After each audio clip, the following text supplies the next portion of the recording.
Bemorda azospermiyada, azospermiya bu urug'larda tuxumlarning ichidagi bo'lgan urug'larda yoki ichkarida umuman urug' yo'q yoki urug' bor, tashqariga chiqa olmayapti. Ya'ni chiqarilgan eyakulyatda spermatozoidlar yo'q degani. Buni o'sha sabablari yo genetik qanaqadir kasalliklar bo'lishi mumkin.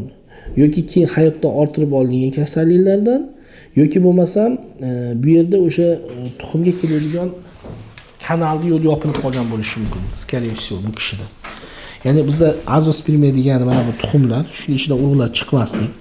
O'zi 5% urug'lar mana shu tuxumdan chiqadi. Qolgan 95% bu urug' ko'taruvchi kanal, prostatani tarkibi.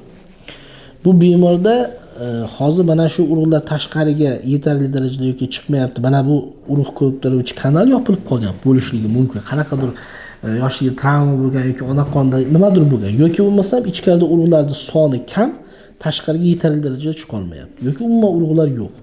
Biz mana shu savolga javob berishligimiz uchun mana hozir biz ko'rdik, tashqi tarafdan ko'rganda jins holatda razmeri yaxshi, ya'ni jinsiy organlar yaxshi rivojlangan.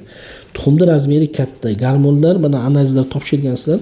Umid qilamiz yaxshi laboratoriya bu yerda mana bu analizlar to'g'ri kelyapti klinikasiga.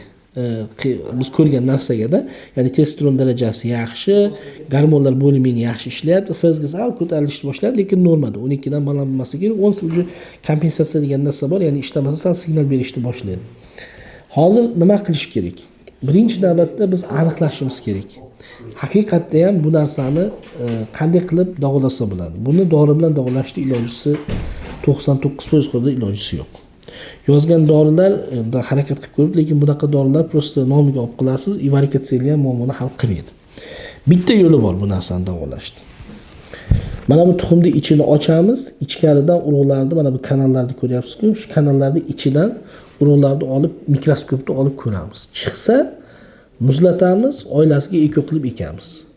Chiqmasa gistologiya degan narsa bor. Gistologiyaga jo'natamiz, u ko'ramiz, agar bu yerda ona urug'lar bor desa, bitta tuxumni ochamiz, ikkinchi tuxumni ochishimiz mumkin keyinchalik. Bu o'sha ikkinchi etap. Bu juda qiyin jarayon. Yoki bo'lmasa ikkinchi variant. Biz tuxumlarni ochdik, ochganimizda urug'lar balqib chiqyapti, ko'p ichkarida.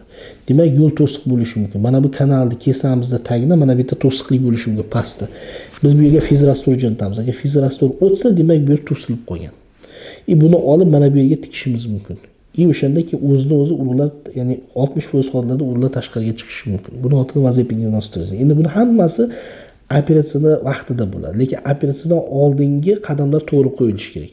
Prostata hozir keldingiz, darrov operatsiya qilib bo'lmaydi bu narsa.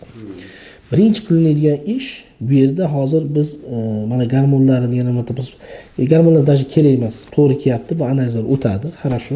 Biz genetik analiz ko'ramiz.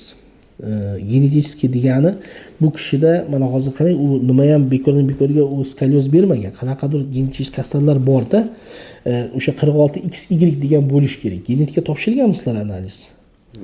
Bir oylik analizni aytmaganmi? Yo'q. Bir oyda tayyor bo'ladi. Bu kishining o'sha kodini ko'rishga. Har bir ikki kishining kodi 46XY bo'ladi. Shu buzilib qolsa 46XY, 47XY bo'lib qolsa ham shu urug'larda chiqishi ehtimoli pasayadi.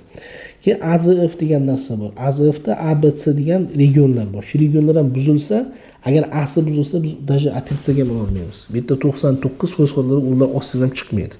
Что biz просто tak bu kishini yotqizib bunaqaligi xo'ja ko'rsinga ish qilmaylik, qilsak normal qilaylik. ABCni ham обязательно ko'rish kerak. Shularni biz olamiz qo'limizga. Qanchonki olganimizdan keyin biz aytamiz, ha, sizlar operatsiya qilsa bo'ladi. Operatsiyadan oldin stimulyatsiya beramiz. 3 oy lecheniya qilinadi kamida, ukol qilinadi, uyda o'zlaring qilasizlar. Keyin 3 oydan keyin bir marta sperma topshirib ko'rasizlar, har ehtimolga qarshi. Chunki bizda berilgan ukolimiz mana ichkaridagi bo'lgan urug'larni ko'paytiradi, tuxumdagi. Agar o'zi chiqib qolsa, o'shani ushaymizda eko qilamiz, operatsiya qilmaymiz. Yoki bo'lmasa yo'lini ochamiz, operatsiya qiladigan bo'lsa, agar yo'l yopiq bo'lsa. Yoki bo'lmasa chiqmasa agar urug'lar ochib ichkaridan urug'ni olib ko'ramiz. Shu yo'li bor.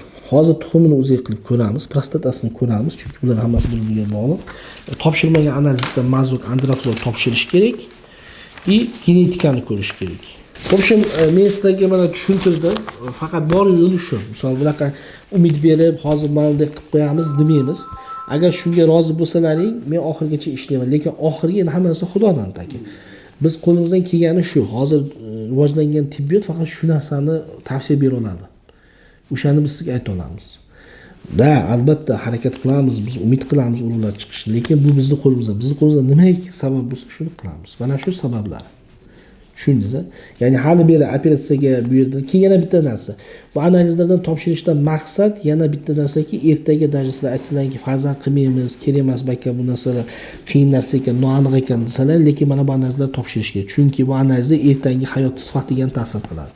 Ertaga ham boshqa kasalliklar ham olib kelishligi mumkin. Shu o'shani oldini olishlik uchun. Tushundingiz-a?